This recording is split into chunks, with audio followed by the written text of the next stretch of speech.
Você que trouxe, abra comigo no livro do profeta Jeremias, capítulo de número 48, versículo de número 6, apenas o verso de número 6, Jeremias, capítulo 48, versículo de número 6. Enquanto você acha, eu quero louvar a Deus por mais essa feita, por estarmos aqui mais uma vez na casa do Senhor, fazendo aquilo que Ele nos vocacionou por meio da sua vontade, a pregar a sua palavra dentro e fora de tempo.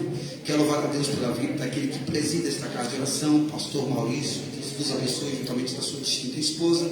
Quero louvar a Deus pela vida de cada obreiro dessa casa de oração, em singular, principalmente a vida do nosso irmão Evandro, que sempre nos dispõe juntamente da sua esposa a nos buscar ali na estação do metrô e nos levar também de volta, que Deus possa nos abençoar poderosamente. A igreja aqui, multidões para Cristo, que Deus vos abençoe poderosamente.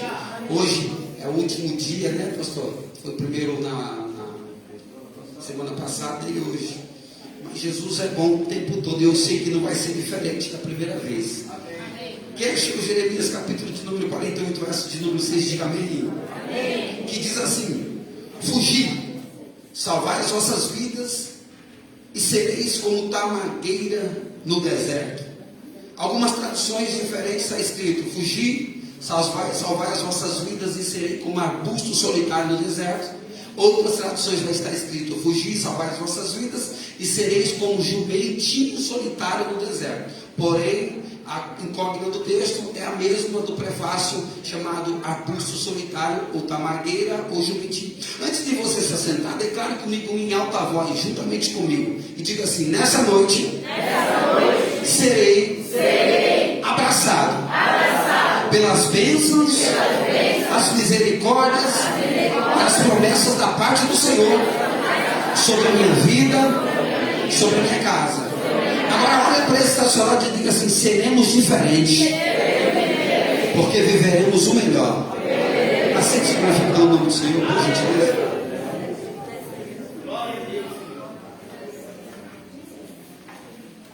Queridos, o texto ao qual nós acabamos de ler, no livro do profeta Jeremias, no capítulo de número 48, versículo de número 6, você vai observar um verso a qual não é pregado pelos pregadores. Os pregadores geralmente enfatizam no livro de Jeremias o capítulo de número 18, quando se fala acerca do vaso. Mas essa noite eu quero te levar fora de uma pregação que você está acostumado a ouvir e trazer uma mensagem a qual vai ficar gravada no seu coração nessa noite, por não ser uma palavra minha, por não ser uma pregação minha, mas uma pregação embasada dentro da própria Bíblia.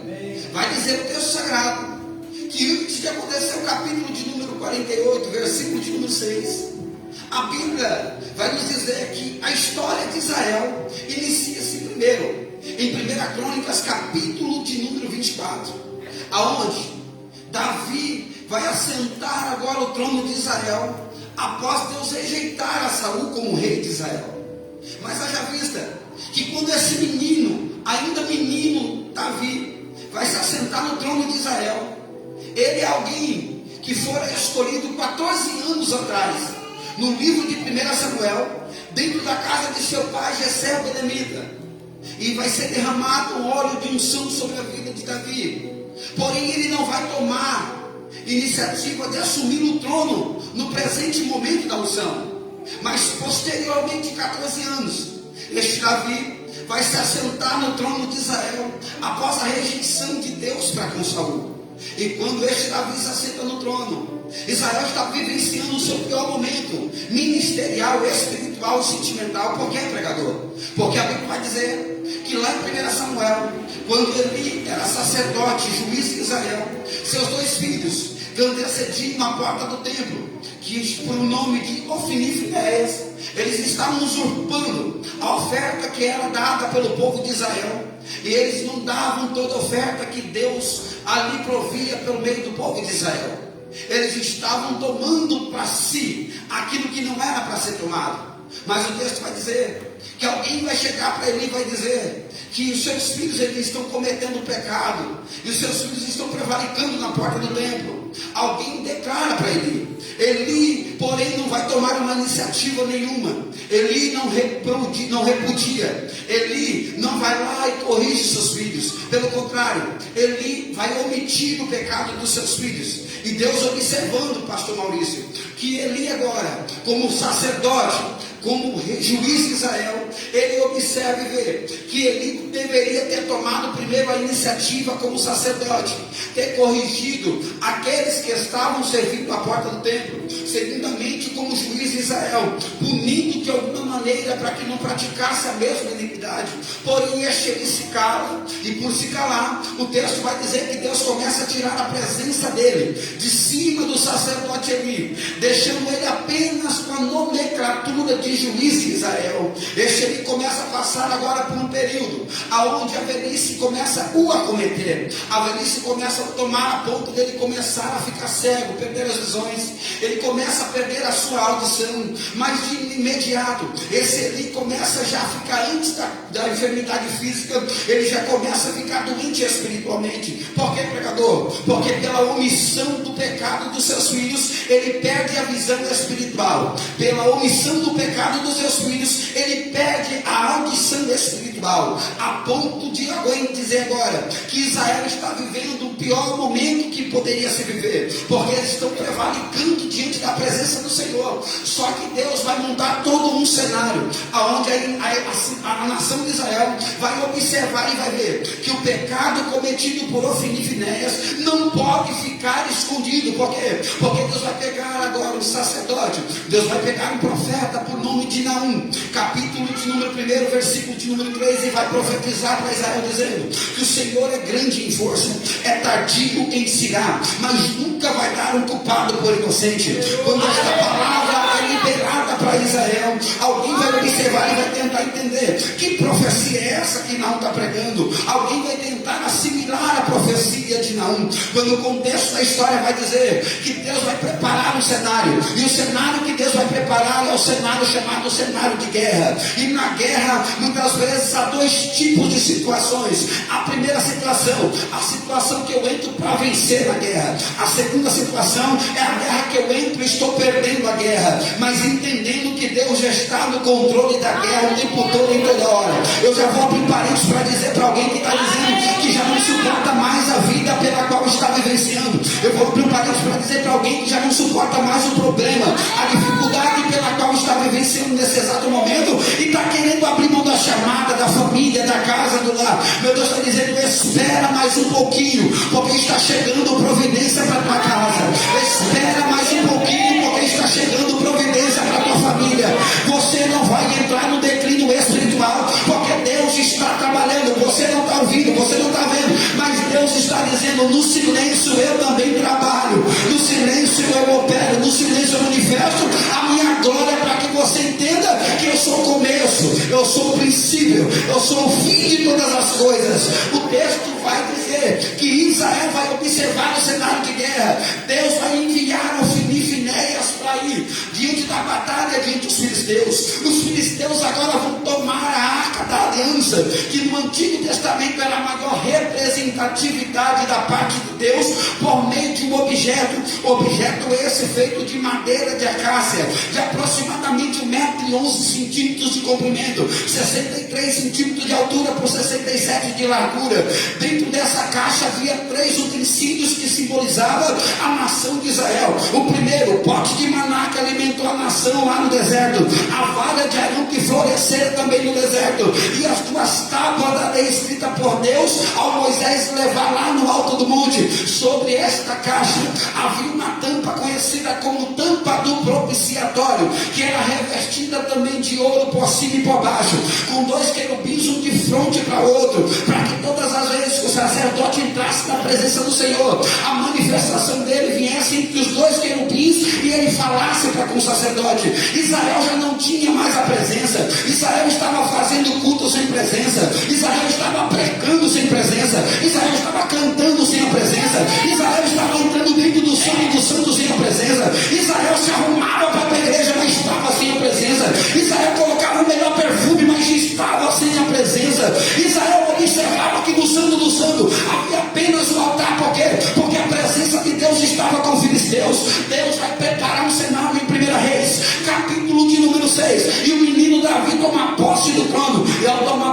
trono no Salmo de número 24, versos de números 1, 2, 3 e 4, você vai observar um Davi que pega 33 mil homens e vai para a terra filisteia buscar a arca da aliança. Israel está alegre, por quê? Porque o menino Davi, que é rei agora, está buscando a presença que vai voltar para casa, da onde nunca deveria ter saído. Davi está feliz, eles vão cantando, eles vão se alegrando. A igreja pelo lado de dentro, mesmo sem a arca, começa a cantar o Salmo de número 86, nos alegramos, porque o nosso coração reacende, proveniente da promessa que Deus prometeu para a terra de Israel. Quando o povo entende que Deus está voltando para casa, Davi está voltando agora dos Filisteia, com a arca da aliança nas costas, cantando, cantarolando no meio do caminho. E o texto vai dizer que proximidades agora chegaram em Israel. Quem está pelo lado de dentro da igreja está cantando porque sabe que a presença está voltando, mas quem está pelo lado de fora está cantando porque sabe que Deus não vai sair mais de um lugar da onde ele nunca deveria ter saído.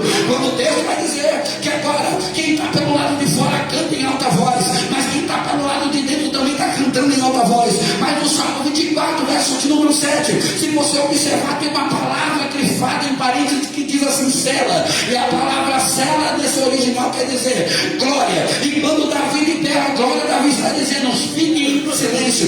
Nesse silêncio que Davi pede para a nação de Israel se calar, que está com ele, a nação também se cala pelo lado de dentro, e alguém fica observando o que vai sair da boca de Davi. Davi diz assim dessa maneira no Salmo 24, verso 7, dizendo, levantai, ó portas, as vossas cabeças, levantai, ó portões, porque está chegando. E quem está chegando é o Rei da Glória. A Bíblia vai dizer que os portões agora começam a ser perto, a presença vai entrando para dentro. Quem falava em língua começava a falar em língua, quem tinha glória começava a soltar glória, quem tinha lágrima nos olhos começava a esbravejar as lágrimas. Mas quem estava alegre na presença de Deus se alegrava, mas quem estava triste, a tristeza se transformava em alegria. Eu vou abrir um parênteses para você entender o que Deus está dizendo. A sua adoração não depende de quem está do lado, o seu milagre não depende de quem está do lado, a sua providência não depende de quem está do lado. Então o que você quer dizer, pregador? Levanta você a sua mão e adora. Chora você, porque Deus vai entrar na sua causa. Adora você do seu jeito. O texto vai dizer que agora a nação de Israel vai ouvir agora dentro da nação, dentro da casa de Israel, em Jerusalém, no Salmo 24, versículo de número 10, onde Davi vai recitar mais uma vez dizendo, levantai, ó portas, as vossas cabeças, levantai a porta dos portões, porque quem chega é o Rei, e quem está chegando é o Rei da Glória, declarado pela boca de Davi. O texto diz que a alegria de Israel é tão grande, que no capítulo de 1 Crônicas 25, Davi está sentado numa cadeira e asco, é um projeto que seria a casa definitiva de Deus dentro da cidade que Deus havia escolhido, por meio da boca do profeta Isaías, no capítulo de número 11. Mas o contexto vai dizer que quando Davi se assenta na mesa, que começa a ascunhar, a palavra do profeta vem no seu ouvido dizendo, ei Davi, da sua mão não vai sair projeto, mas esse projeto vai sair da mão de alguém de dentro da sua. Só que se você observar o texto, Davi já tinha um filho por nome de Roboão. Só que Roboão e Davi eram provenientes de guerra, e Deus não havia falado o nome de Roboão, mas havia falado alguém de dentro da sua casa, alguém que não tinha nome, alguém que ninguém viu em lugar nenhum, alguém que ninguém dava crédito, alguém que era menosprezado, não tinha nem nome. Mas Deus disse, vai ser alguém de dentro da sua casa. Olha para esse que está do seu lado, diga assim para ele, talvez não vai acontecer na sua vida, mas vai acontecer na vida de alguém de dentro da sua casa. É Deus dizendo para alguém na noite desse dia de hoje, talvez os seus olhos estão fitados numa situação pensando que vai vir de lá, mas é Deus dizendo, eu vou fazer alguma coisa diferente para você entender que eu vou dar contramão do que eu quero. Eu levanto o que eu quero, da maneira que eu quero, na hora que eu quero, do jeito que eu quero, e faço do jeito que eu quero. Eu vou liberar de novo para você entender, o seu milagre está chegando na contramão daquilo que você pensou que chegaria. Deus está dizendo, eu estou entrando na sua causa, na onde e por onde você pensou que eu não entraria. Eu estou visitando você hoje da planta do pé que eu guardo na cabeça, de uma maneira a qual você pensou que eu não visitaria. Deus dizendo para alguém, eu faço como quero, do jeito que eu quero, da hora que eu quero, porque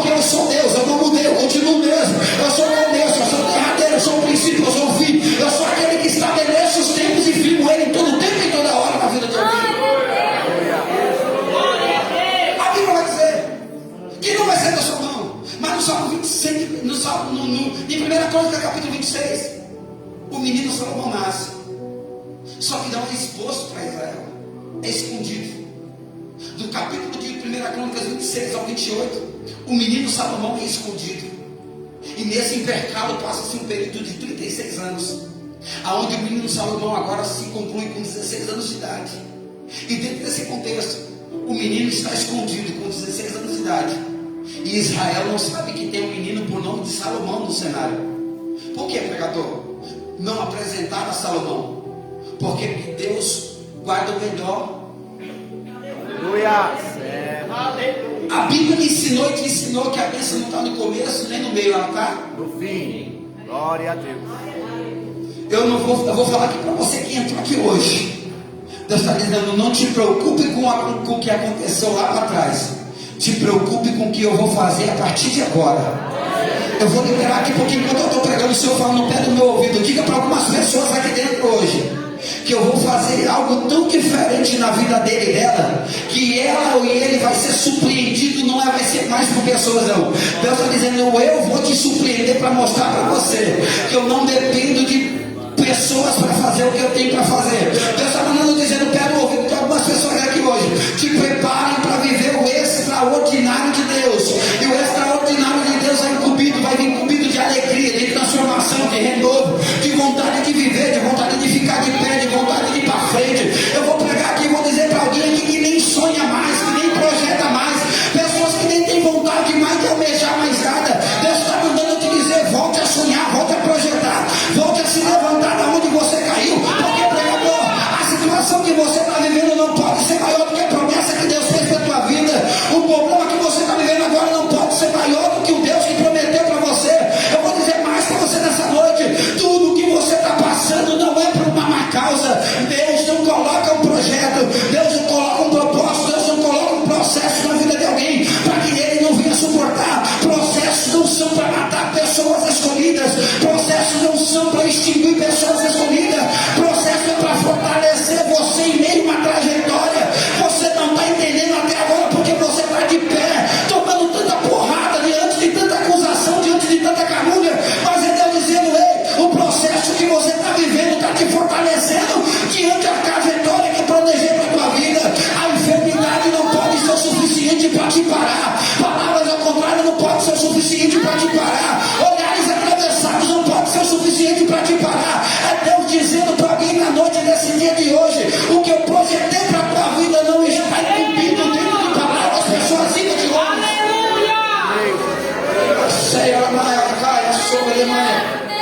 Eu sinto a presença dele aqui tão grande, porque enquanto eu estou pregando, ele fala no pé do meu ouvido: eu estou visitando órgãos de pessoas aqui que necessitam de milagres. Ele é uma série, ela maia, caia, solena. Deus está dizendo: eu estou visitando algumas pessoas hoje da planta do pé até o alto da cabeça, que precisa de uma cura, não é para amanhã, é para já. Ele é maçu, ele manda a série, ela maia. E Deus vai dizer que agora a nação de Israel está vivendo um período agora que o menino Davi está sentado. Mas em 1 Crônicas capítulo 28, o menino já não é mais um menino, porque passaram 56 anos. E agora nesse cenário, o menino está fatigado, a ponto de, em 1 Samuel, capítulo de número 15, versículo de número 21, Davi vai para a sua última peleja com Israel. E na sua última peleja que vai para Israel, ele está avançado em idade. E por estar avançado em idade, ele já não tem mais o mesmo poder persuasivo de segurar a espada quando era moço. Ele não tem mais o poder persuasivo de carregar a armadura que pesava aproximadamente 55 quilos, como ele está no momento agora de idade avançada. Mas o texto vai dizer que ele vai para a peleja assim mesmo. Por que ele vai para a peleja? Porque ele lembra que lá em 1 Crônicas, que quando ele não foi para a guerra, ele caiu com Betseba. Ele lembra que quando ele não foi para a guerra, ele pecou. Por que, pregador? Porque quando Deus levanta soldado, quando Deus levanta alguém com chamada diferenciada, não é para ficar em casa, mas é para vir para a guerra. Porque quem fica em casa peca. Eu vou mais. 1 Samuel diz que quem não ora peca. Se eu não oro, eu vivo uma vida de pecaminosidade. Se eu não oro, o pecado está me envolvendo. Aleluia. E todas as vezes que o pecado me envolve, eu me distancio de Deus.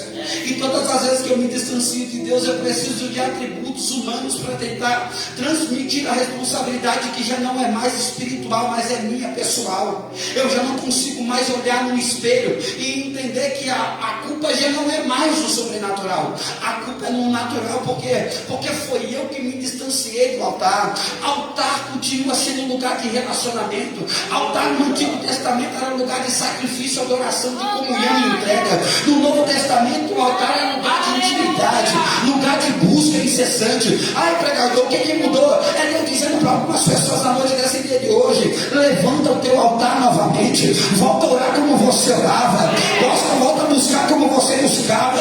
Não fique dependendo da oração de ninguém, não fique dependendo de profecia de ninguém, não fique dependendo de profecia de nada, porque Deus disse que depois do novo conselho da nova aliança, que o véu foi rasgado, a profecia também seria para mim e para você, a revelação seria também para mim e para você, a adoração seria também para mim e para você, mas mediante o que, pregador? Mediante uma busca. É verdade. Glória a Deus. Davi se cansa e vai para a guerra mesmo cansado, porque ele sabe que a zona do conforto pode trazer uma alegria momentânea, mas a guerra nos ensina que em meio à ventania, em meio a acusações, em meio a levantes, em meio a tristezas, percas, nós aprendemos que uma guerra, ela não é derivada apenas de um momento ruim. Porque em uma guerra você tem tempo para sorrir. Em uma guerra você tem tempo para levantar a cabeça e olhar para o lado. Em uma guerra você tem tempo de olhar para dentro de você e ver que nem suportar mais o momento que você está vivendo você não suporta. Mas é Deus olhando para alguém na noite desse dia de hoje, que o período da guerra na sua vida, ele pode ser terminantemente temporário para você. Porque a sua busca diante das madrugadas tem diminuído a trajetória no caminho da guerra. Qual é a guerra que você está vivendo? Qual é o período que você está vivendo? Se a guerra é emocional, Deus tem o poder de entrar nessa guerra emocional por meio do Provérbios capítulo 4, verso 23. Se a guerra é espiritual, em Efésios capítulo 6, versículo de número 10 e 11, ele tem recurso para você. Se a guerra é terrestre, ele tem espada para você, em Sofonias capítulo 1, versículo de número 7. Se a guerra é entre você e você, ele tem resposta para você em 1 Samuel capítulo 7, verso de número 5. Eu deixo dizer algo para você: a Bíblia está composta de respostas quando você tem procurado em coisas e pessoas e não tem tido a Deus dizendo: ei, você tem a chave de abrir porta onde não tem porta. Você tem o poder por meio da oração de entrar onde homens não podem entrar. Vou liberar porque Deus está dizendo: eu estou preparando, eu estou preparando porta para algumas pessoas aqui, mas a chave que vai abrir, ela não tem cadeado. A chave que vai abrir, ela também não tem chave. Qual é a chave, pregador? A chave é a oração. Mas o desespero é grande, é oração. Mas a vontade de parar é grande, mas é oração. A vontade de desistir é grande, mas é oração. Então dizendo: não perca a fé. Glória a Deus. Eu estou pregando aqui e eles falam até no meu ouvido. Tem uma pessoa aqui dentro Aleluia.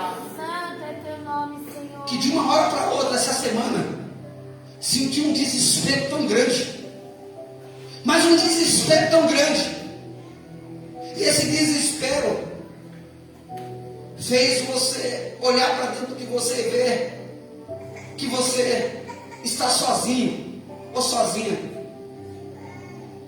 Mas ao mesmo tempo esse desespero veio por meio de uma calântula, onde Deus se apresentou e disse que você não estava sozinho. Cadê você? Cadê você? Não perca a cabeça, porque eu quero continuar pregando. Não perca a cabeça. Levanta a mão, não perca a cabeça. Cadê você? É uma pessoa. Fique de pé. Abre a sua mão. Glória a Deus. Assim diz o Senhor: eu sou o Deus do vento, eu sou o Deus da tempestade, eu sou o Deus do controle do barco, mas eu sou o Deus que perde o controle também. Assim te diz o Senhor nessa noite: eu estou entrando aonde você não pode entrar.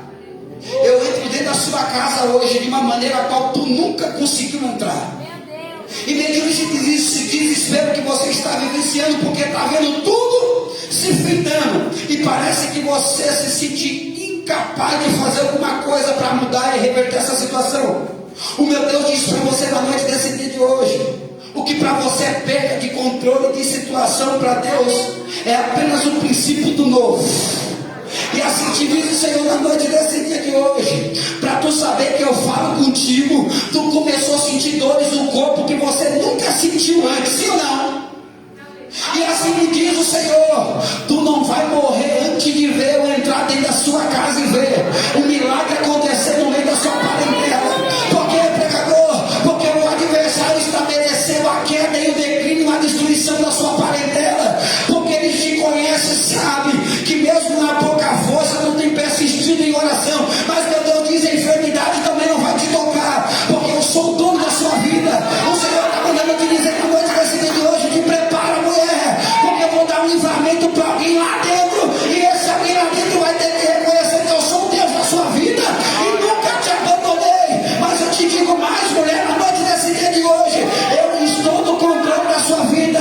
Aproximadamente uma semana, não sabe mais o que é deitar a cabeça no travesseiro para dormir, mas abre a sua mão e recebe aí o sono da tranquilidade, porque Deus está dizendo: vai deitar a cabeça no travesseiro e vai voltar a dormir, porque Deus é contigo. Vai chamar. Glória a Deus.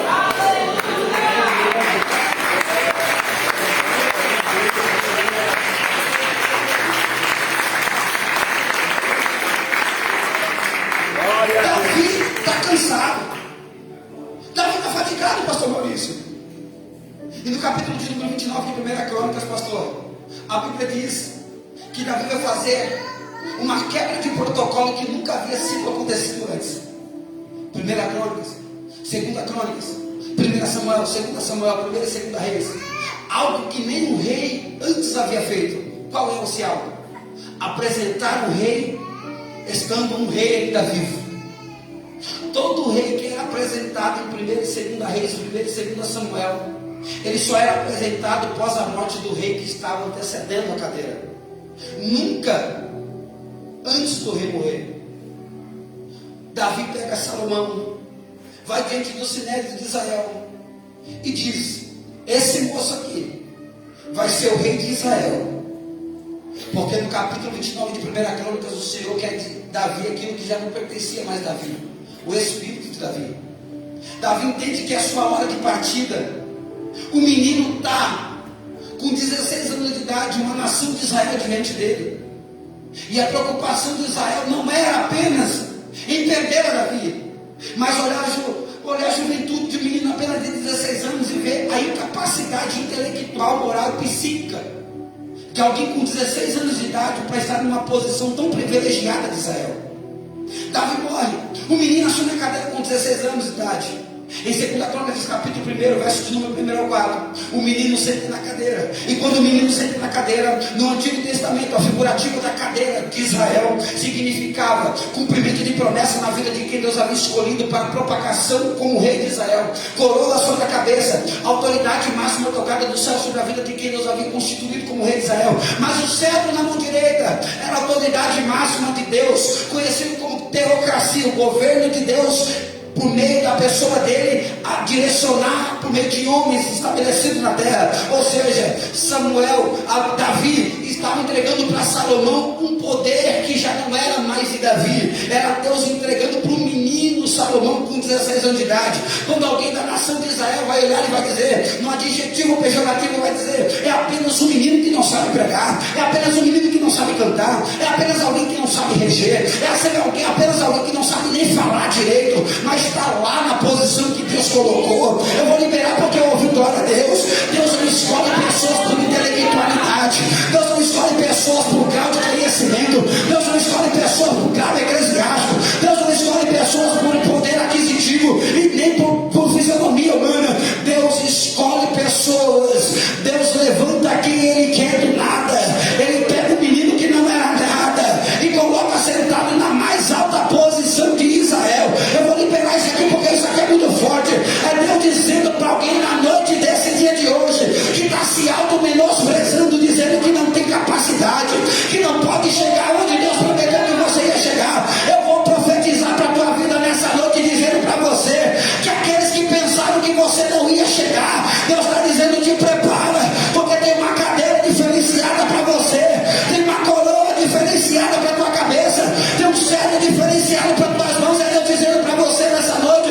prepara para viver coisas extraordinárias, porque ninguém vai compreender, mas eu vou fazer acontecer na sua vida.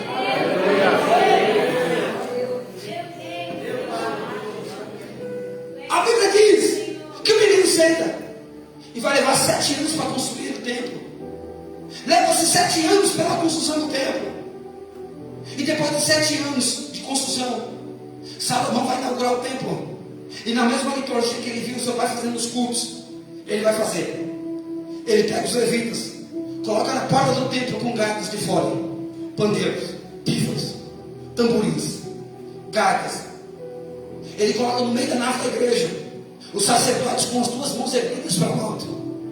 No pé do altar de bronze ele coloca o sumo sacerdote, onde estava o novilho sem mácula, sem mancha, sem defeito físico algum, para ser entregado a Cristo. A igreja é convidada pelo lado de dentro, e quem não cabe pelo lado de dentro vai ficar pelo lado de fora, mas ficam à porta do templo. Salomão entra no templo ao lado do altar, ele levanta sua mão como sinal de começar o culto. Quem está na porta com gaita de fora e pandeiros, tamborins, pífanos, começa a bater, tocar e adorar da sua maneira. Quem está no meio da nave da igreja começa a levar a Deus em oração. Mas quem estava no altar do bronze começa a interceder a Cristo.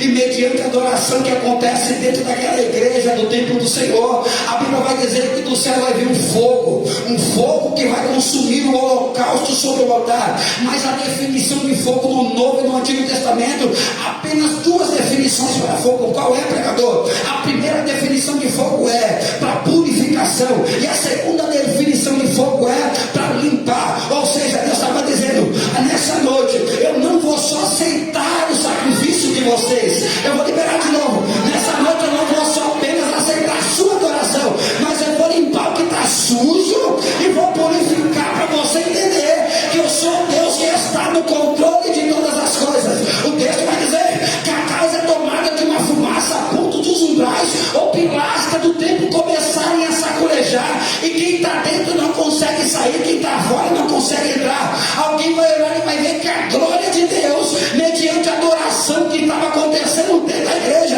era tão grande que quem estava lá dentro estava sendo envolvido, e quem era envolvido chorava, quem era envolvido adorava, quem era envolvido falava em línguas repartidas, quem era envolvido seria transportado de uma alegria a qual não tinha, a ponto da festa durar 7 dias e mais tarde ser conhecida como festa do Pentecoste. A Bíblia vai dizer que Salomão agradece os cananeus por ajudar na construção do templo, ele agradece os hebreus por ajudar na construção do templo, ele vai agradecer também a Faraó lá no Egito pela construção do templo. O erro de Salomão ainda moço não foi descer para o Egito, o erro de Salomão ainda moço foi descer para o Egito e trazer do Egito que não era para trazer. Ele vai trazer a filha de Faraó, porque era uma moça bela, mas adorava imagens e esculturas. Quando Davi era homem ainda formado, pai de Salomão, ensinou Salomão a adorar um Deus que não podia ser visto, mas podia ser sentido por ele, um Deus que não podia tocar, mas podia ser tocado por ele, um Deus que não precisava de ritual para ele se apresentar, mas apenas de um coração contrito e quebrantado, diferente da filha de Faraó, que precisava fazer rituais sobre um altar para que o Deus dela viesse responder, e quando não, nem respondia nada. A Bíblia vai dizer que ele sobe do Egito para dentro de Israel, vai passar pelo templo com a filha de Faraó, carregada de mais esculturas. A igreja não poderia falar nada, porque lá em Levítico foi colocada uma nomenclatura de posição para cada um. Era sacerdote que orava, sumo sacerdote, ele apenas intercedia e ajudava na decisão do juiz. O juiz decidia sentença humana, o rei julgava a causa do povo de Israel, mas o profeta não. O profeta era a boca de Deus, e ele não lia texto para poder pregar, ele não lia texto para poder revelar. Porque, pregador, se Deus te levantou como profeta,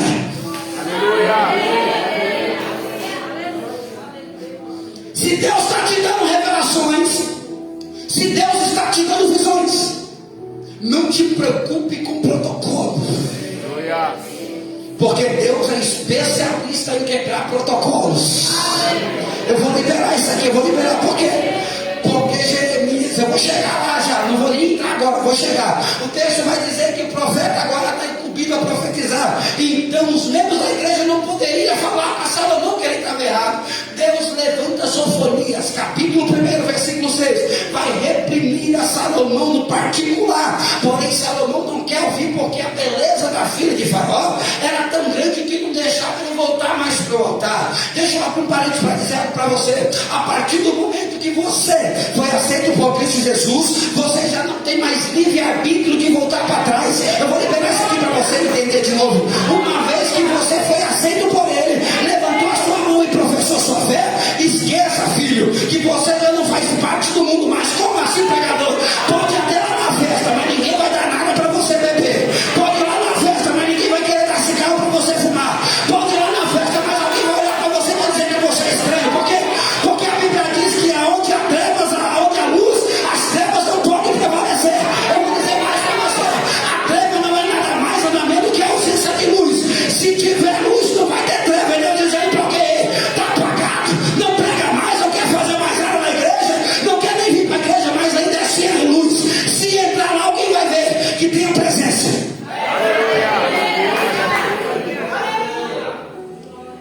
Porque nós nem para ser ímpio mais nós prestamos agora.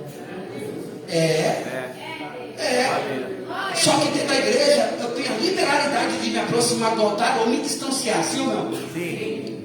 Todas as vezes que eu me aproximo do altar, eu estou tendo uma comunhão para com Cristo. E essa comunhão é gerada acerca de dons, oportunidades, milagres, prodígios e maravilhas. Há 3 coisas que não voltam mais na vida de um ser humano em terra. A primeira, uma flecha lançada, uma palavra lançada e uma oportunidade perdida. Essas coisas não voltam mais atrás na vida de um ser humano. Aleluia. O que você está querendo dizer, pregador? O texto vai dizer aqui que o povo de Israel não perdeu a oportunidade. E enquanto Salomão se desvencilhou com a igreja para um lado, havia uma minoria que ainda estava no pé do altar de joelho, acreditando na promessa de Cristo. Mas aí, pastor, enquanto a liberdade que eu tenho dentro da igreja de me aproximar ou distanciar do altar, todas as vezes que eu me aproximo do altar, eu estou dizendo para Deus que eu estou apto a receber do céu aquilo que o céu tem para me oferecer. Mas todas as vezes que eu me distancio do altar, eu estou dizendo para Deus que eu estou inapto, ou eu estou longe de receber o que Deus tem para a minha vida. Por isso nós vamos ver pessoas reclamando de que Deus ainda não fez nada na minha vida e Deus não operou. Por quê? Porque ao invés de se aproximar do altar, se distanciaram do altar. Mas Isaías vai dar uma palavra de acalento para quem vai viver isso agora. No capítulo 60, versículo de número 1, Isaías vai dizer: permaneceis aonde? Em Israel, até que do alto seja revestido de todo poder. Por que Isaías vai profetizar? Porque revestimento nunca foi para quem estava forte, revestimento é para quem está fraco. Permanência nunca foi para quem foi ou para quem voltou, mas está parado esperando alguma coisa acontecer. Levanta a sua mão para o alto, porque meu Deus já manda te dizer nessa noite: mesmo na pouca força, mesmo sem orar como orava, mesmo sem buscar como buscava, meu Deus vai dizer: ei, eu vou dar sinais para você que eu estou entrando na sua causa hoje.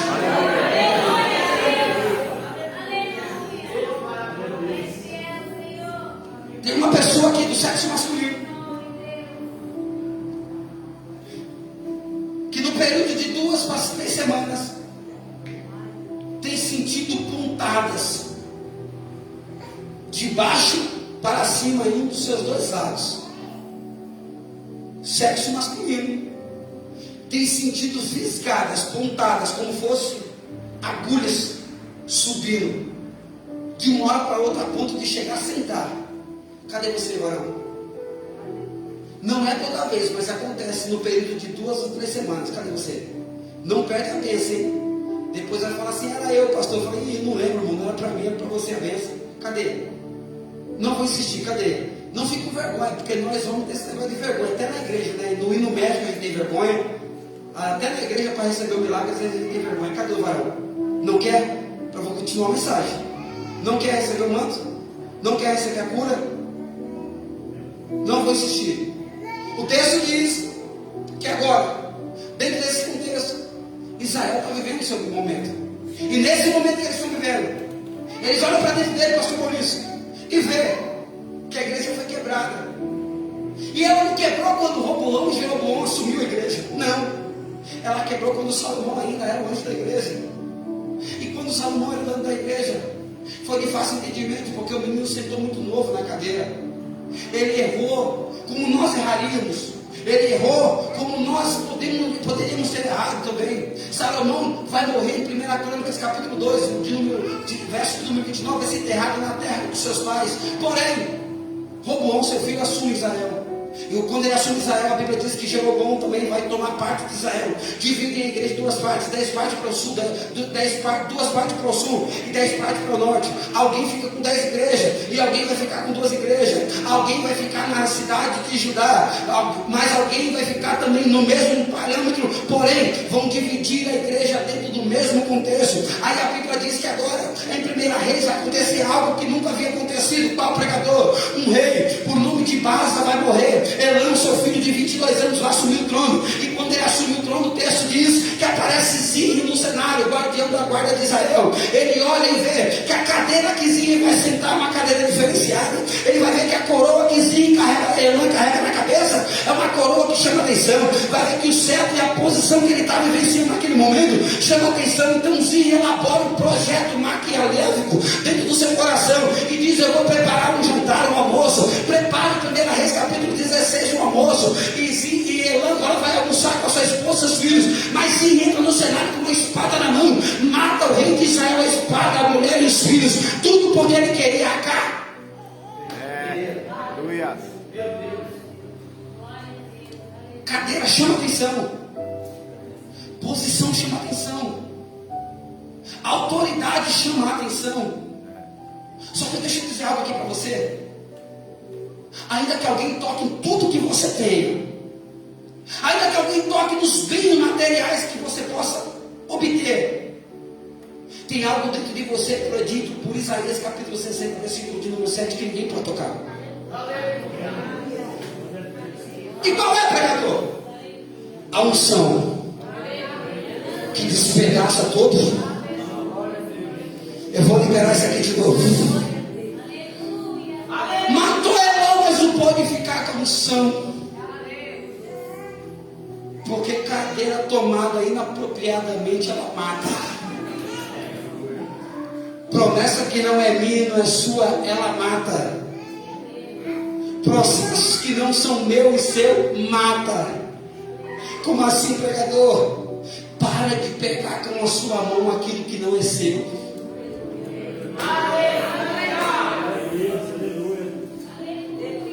Para de abraçar a causa de alguém que Deus está colocando a mão. Para de pedir misericórdia para Deus quando você pediu para Ele pôr a mão. Como assim, pregador? Com Deus não se brinca. Ou é sim ou não. Não tem meio termo. Ele não vai perguntar naquele grande dia se você quer ou não subir para o céu.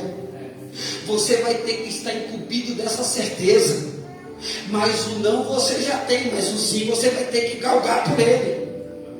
E o texto vai dizer que Roboão e Jeroboão assumem. Eu assumi em quebra a igreja. Zinri assume o trono, mas não vai ficar por mais 11 dias. Só que Onri também era a guarda da guarnição de Israel, que era a pai de Acabe. Onri sobe junto com Israel para tomar o trono de Zinri. E quando sobe para o trono de Israel para tomar o trono de Zinri, Zinri está na sacada e observa que Israel está subindo e vai tomar o trono que é de direita de Israel. Ele não quer entregar o trono, mas ele não quer se entregar, então ele desembanha a tua própria espada da bainha. Coloca ela do cabo para baixo e aponta para cima. Desbruça sobre aquela espada e tira a sua própria vida. Onri assume a cadeira e vai ficar por 5 anos.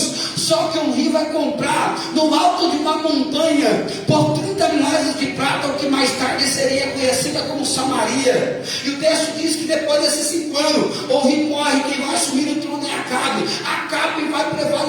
Nesse contexto, Deus está levantando alguém que tenha relacionamento para com ele. Quem era? Lá na cidade de Anatote tinha um moço por nome de Jeremias, filho de Uquias, sacerdote da tribo de Benjamim, se preparando para ser sacerdote. Por que, pregador? Porque sacerdote em Levítico, lá no livro de Levítico, ele não foi chamado para profetizar, não foi chamado para andar de pé. Sacerdote na tribo de Levi, na tribo de Benjamim, lá em Levítico, foi chamado para andar de joelho com a boca do... Só que mediante o que está acontecendo em Israel, Deus diz: Eu vou mudar o cenário, mas o propósito vai continuar o... Como assim, pregador? Orar, Deus já sabe que você ora. Mas chegou o momento de se levantar.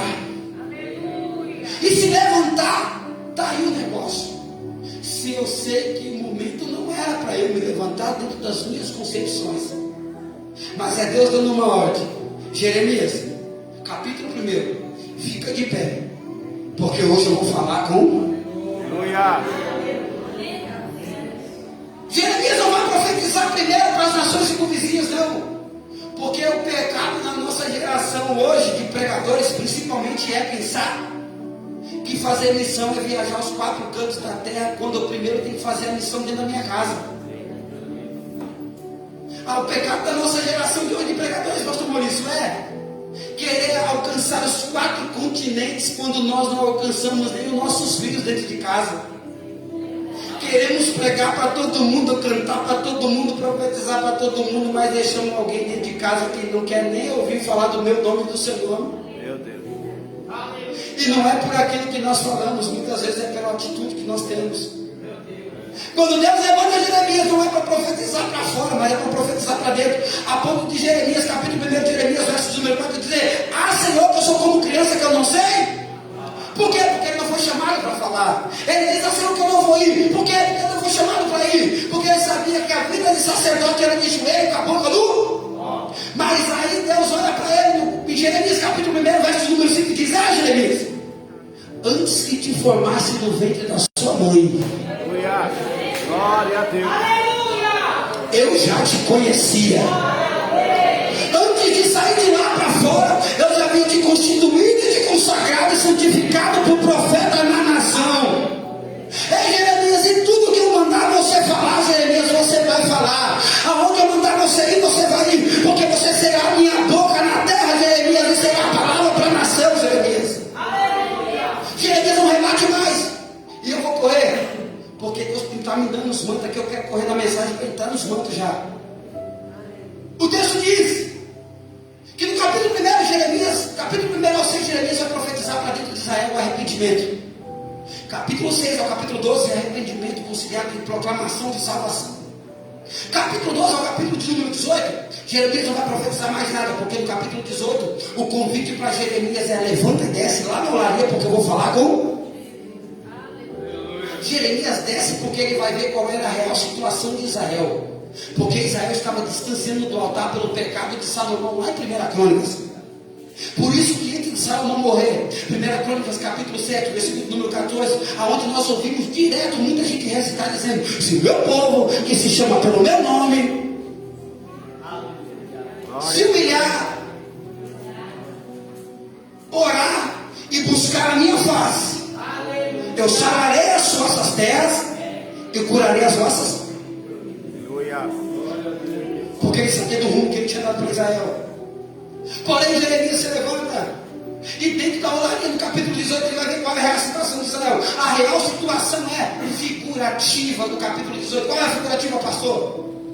Deus como oleiro, o vaso como a nação de Israel, e a roda como poder persuasivo de Deus, de aceitação e não aceitação.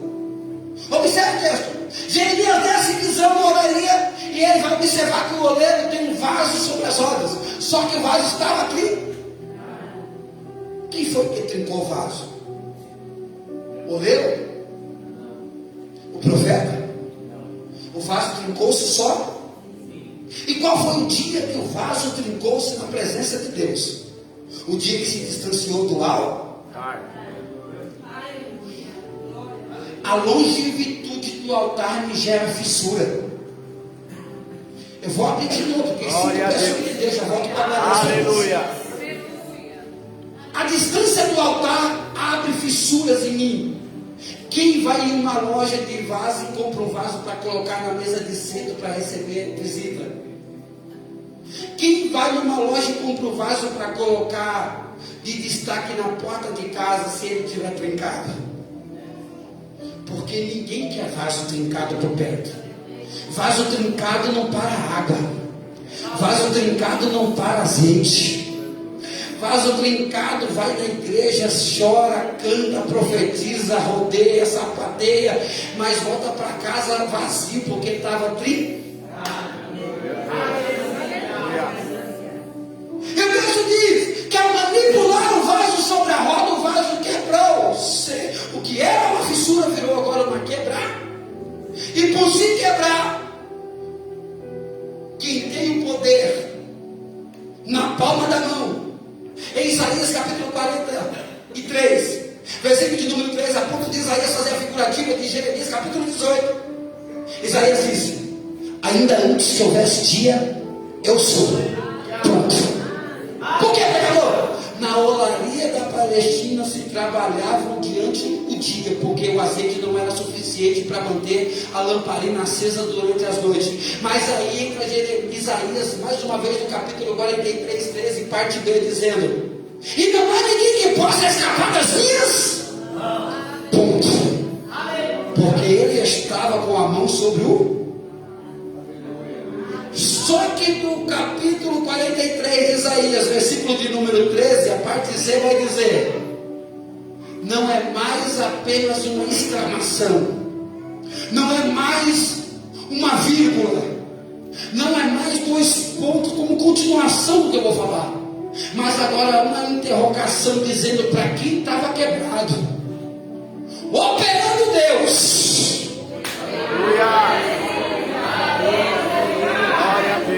Eu vou liberar porque isso aqui no mundo espiritual está tendo uma certeza tão grande. É Deus dizendo para alguém: está tudo quebrado, está tudo estraçalhado, parece que está tudo perdido, parece que está dando tudo errado, parece que nada mais vai para frente, mas Deus está dizendo hoje: operando eu,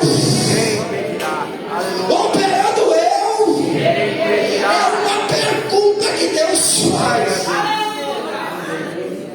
E no capítulo de número 18, ele observa e vê que estava quebrado, pastor Maurício. Do capítulo 18 ao capítulo 22, Jeremias tem uma guerra travada com os falsos profetas. Jeremias, do capítulo 22 ao capítulo de número 23, ele está tendo uma guerra travada com profetas que não eram de Deus, e está tendo um consenso com o povo de Israel, porque estão se tornando cada vez mais rebeldes a ponto de colocar os próprios filhos sobre o altar e queimá-los para Deus Baalins. O pecado de Israel era tão grande que eles estavam queimando os próprios filhos sobre o altar, se prostituindo a ponto de Deus levantar Oséias para fazer uma figurativa, pedindo para Oséias, profeta de Deus, que tinha uma vida de intimidade, casasse com Gomer, uma meretriz, mulher da vida, para simbolizar o tamanho da tristeza que Deus sentia ao olhar para Israel, amando ela como ele amava. Deus pega Jeremias no capítulo de número 23 e leva para o 28 e diz para Israel: se não voltarem para a presença de Deus, vai haver alguém que vai se levantar e vai levar vocês para a Babilônia. Israel não quer saber, está longe. Capítulo 29 de Jeremias, eles estão indo para a Babilônia porque não deram ouvido. Só que no mesmo período é levantado lá no reinado de Judá, enquanto está o rei Jeoaquim II reinando sobre Israel, Senaqueribe se levanta e leva o povo de Judá cativo para dentro de uma terra cativa. Quando Nabucodonosor se levanta e começa a levar Israel, você lembra quando eu disse para você que o povo se alegrava na porta com pandeiros, tamborins e carta de fora? Na mesma liturgia que a igreja estava, Nabucodonosor levou Israel para dentro da Babilônia. Qual era, pregador? A Bíblia diz que enquanto Nabucodonosor está direcionando a igreja, vai os levitas caminhando para dentro da Babilônia primeiro, depois vai os sacerdotes, sumos sacerdotes, depois vai os profetas, depois vai a nação de Israel atrás. Só que observa a narrativa no Salmo de número 137, quando agora alguém vai olhar e vai ver que eles estão tristes, a fisionomia está triste, por quê? Porque eles estão saindo de dentro de Israel e estão pendurando as suas harpas, gaitas, saltérios, pífaros, paneiros, numas árvores conhecidas como árvores salgueiras, e eles estão olhando para trás e dizendo assim: eu poderia ter adorado lá dentro, mais uma vez eu não adorei. Eu poderia ter feito tudo diferente lá dentro, mas eu não fiz. Eu poderia ter me entregado como eu não me entreguei, mas eu não me entreguei. Era eles olhando e ter que ficar ficar 70 anos dentro de uma terra cativa. Quando Deus vai pegar, eu vou correr aqui agora. Deus vai pegar Jeremias, do capítulo 29 ao capítulo de número 48. Eu começo a pregar aqui para você poder pelo menos ter um entendimento. Para nós concluirmos essa mensagem, precisaria de aproximadamente umas 2 horas e meia, 3 horas, para você conseguir entender.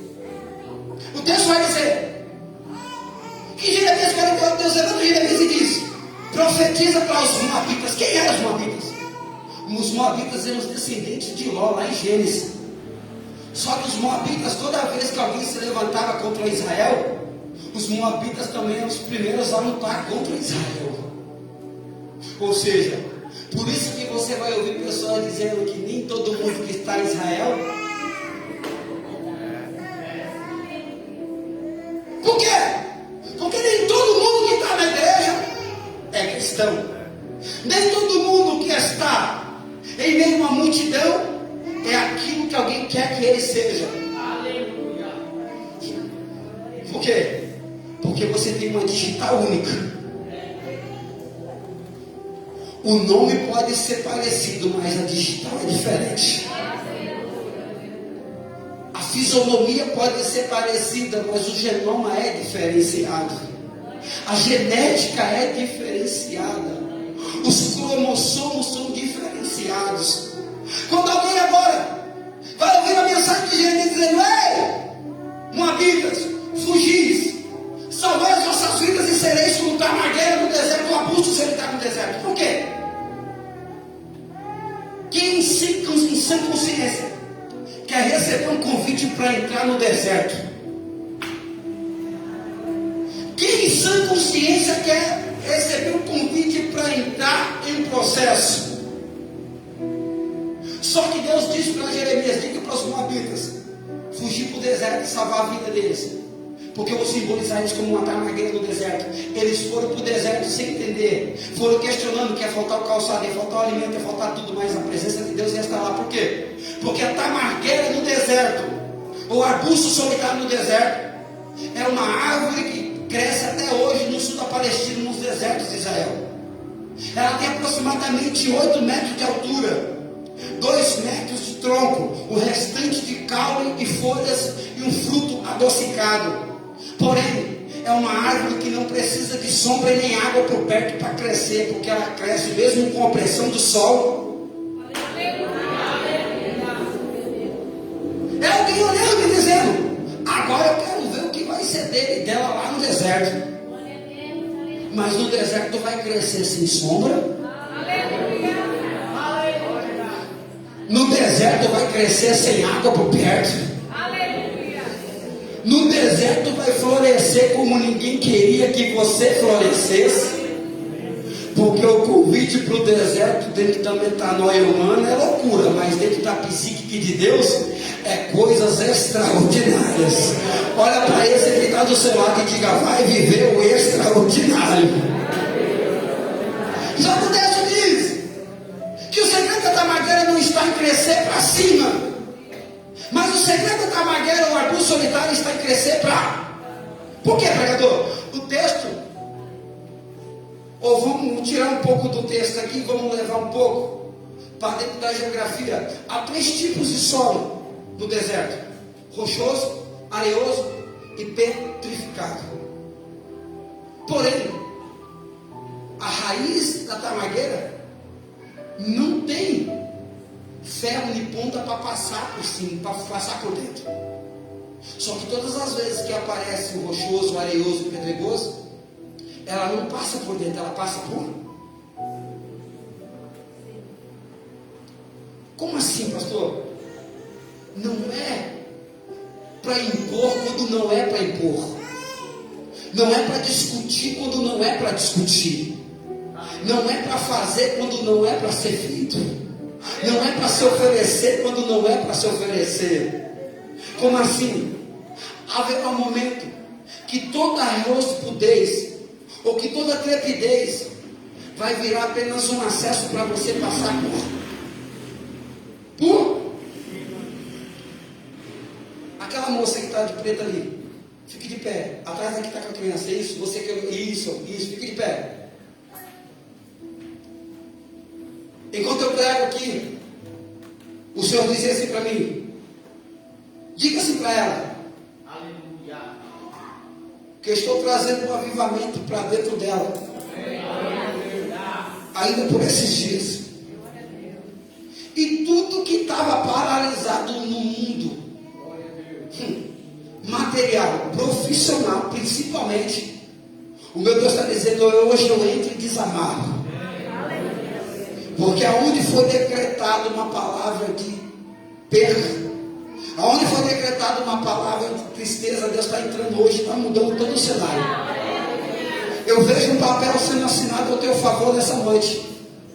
E esse papel que vai ser assinado ao teu favor é o papel que vai mudar as diretrizes da sua vida familiar, principalmente. O meu Deus está dizendo: eu vou trazer um avivamento tão grande para dentro de você, que você vai lembrar de onde eu te tirei. Como eu te tirei, da maneira que eu te tirei. Porque eu não mudei a diretriz da minha vida concernente a você. Eu não deixei de pensar sobre você aquilo a teu respeito que eu já havia determinado sobre a tua vida. A tristeza que tem tentado assolar a sua alma não pode ser suficiente para anular o projeto que eu já estabeleci para dentro de você. Deus está dizendo: te prepara para viver o novo. Tu vai viver o novo dentro de um período a qual você pensou que não viveria. Mas é meu Deus dizendo: eu vou te dar diretrizes para tu saber que eu estou no controle de todas as coisas da sua vida. Glória a Deus. Tem uma pessoa aqui dentro que está orando por uma moça por nome de Vanessa. Cadê você? Cadê você? Está orando por nome de uma moça por nome de Vanessa. Tem colocado o nome dela nas suas orações, porque sabe que ela precisa de um algo da parte de Deus. Cadê você? Não perca a cabeça, cadê você? E ainda vai levar a bênção para ela ainda. Cadê você? Cadê você? Não fique com vergonha, levante a mão, pelo amor de Deus. Não quer? Não vou insistir. Para terminar aqui, tem mais 3 minutos. O texto diz que agora a tamargueira que moabitas vão ser comparados é algo resiliente no deserto. E resiliência não é quando eu estou fora do deserto. A resiliência é quando eu estou pelo lado de dentro do deserto. Porque fora do deserto eu me torno resiliente e resistente de acordo com aquilo que eu tenho. Mas quando eu não tenho mais do que me apossar por dizer que é meu, e perdi o controle e as diretrizes, é eu entrando no deserto e tendo uma resiliência que eu pensei que eu nunca teria. É Deus dizendo para algumas pessoas nessa noite de hoje: o segredo da tamargueira não era crescer para cima, mas era crescer para baixo, porque ela cresce até 36 metros para baixo. Enquanto ela não acha água, ela não para de crer. Só que tem alguém no cenário, no deserto, olhando que o cara é bonito, a Soraya é bonita, o fruto é adocicado, e está dizendo como pode ser tão belo e bonito mesmo no deserto, porque não sabe que o seu segredo não está em crescer para cima, mas está em crescer para... A beleza de um crente de um ministério não está na sua fisionomia, não está na sua beleza externa. A beleza de um ministério, de um crente, de um cantor, de um pregador, de um crente da igreja, não está na sua aparência física, mas ela está numa aparência que ninguém pode ver. Mateus capítulo de número 6, verso de número 4: entra no teu quarto, fecha a tua porta e lá tenha comigo. É esse particular, é crescer para baixo, porque pregador, enquanto você cresce para baixo, Deus se apresenta para cima. Enquanto você cresce para baixo, Deus surpreende você pelo lado de cima. Enquanto você cresce para baixo, vai alguém elogiar apenas o lado de cima, mas é Deus dizendo: não te preocupa com o que falam acerca da tua aparência, porque pregador, quem olha para a sua cara e vê você sorrindo, quem olha para você, vê você cantando, vê você profetizando, vê você sorrindo e se alegrando, não sabe que no oculto você também chora, não sabe que no oculto você também geme, não sabe que no oculto você também pede socorro, porque pregador não é super-homem, cantor não é super-homem, pastor não é super-homem, profeta não é super-homem. Por isso Tiago na Epístola Universal vai dizer que nós somos sujeitos às mesmas paixões que Elias foi. O medo faz parte. o medo não pode te impedir de chegar onde Deus determinou que você vai chegar. Aleluia. Eu vou liberar isso aqui de novo. O medo não pode intervir aonde Deus tem e vai fazer você chegar. Esse jovem de Paulo nunca fique de pé. Abra sua mão. Assim diz o Senhor para ti na noite desse dia de hoje. Eu te conheço da planta do seu pé até a alma da sua cabeça, e dos teus pensamentos, e daquilo que se passa pela tua cabeça tem meu conhecimento. Mas assim diz o Senhor para ti na noite desse dia de hoje. O adversário pediu para tocar na sua vida por meio de um infarto fulminante. Mas o Senhor está dizendo para ti na noite desse dia de hoje: eu deposito vida sobre você hoje. Porque aonde o adversário pensou que tocaria, eu estou decretando vida para você.